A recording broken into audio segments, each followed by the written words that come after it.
Hello mga ka-Frenny! Upanimin ninyo og suruyan nato ang Davao Oriental. Tara, let's go!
Around 3 a.m., departure namo diri Davao heading to Davao Oriental.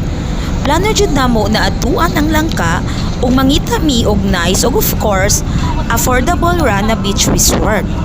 Mga 7:30 a.m. nangabot mi sa GovGen and diretso dayon mi sa langka. Unfortunately, grabe jud kakusog ang hangin ug kataas sa mga balod mga ka-Frenny. Sa tanang resort sa langka gituyok jud namo. So, mi desisyon na gyud mi na mangita na lang mi og resort opposite side sa langka.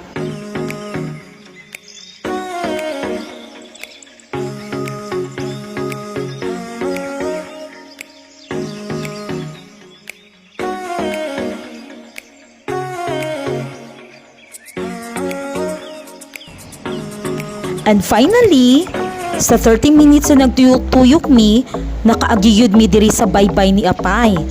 Actually, fully booked na jud sila. Pero, sa kasigbitan ng mga resort, dili mangguding ana ka conducive. So, mauto, nanihangyo na lang jud mi sa mga staff sa resort na makuha na lang mi og table og tent. Shout out di ay sa management og staff na very accommodating og friendly jud kaayo sila sa amoa.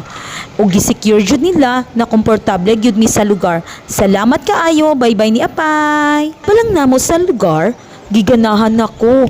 Kay aside na bulag-bulag jud ang mga cottage, napod sila yung mga space for parking. Napod sila yung piso wifi, and of course, napod sila yung mga shower area and CR. Naapod sila yung grilling area kung asa pwede ka magsugba or magluto-luto kung unsa imong lutuon. And of course, ang mga staff, sige gyud panilig from time to time. Libuton nato ang baybay ni Apay. Come on, let's watch my video!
interested? Ang entrance fee nila pag day tour, 50 pesos. Pag overnight, 100. Regarding sa mga bata, gina-free na lang nila. Ang cottage rate nila, pag open cottage lang imong kuhaon, 1-2. Pag gusto ka mag-rent og tent like us, 300. Pag gusto po ka og private, naapod sila gina-offer ng mga small house, which is 5,000 per night. Nanay shower, nanay CR, and aircon of course. O mga ka-friendly, unsa pa inyong gihulat?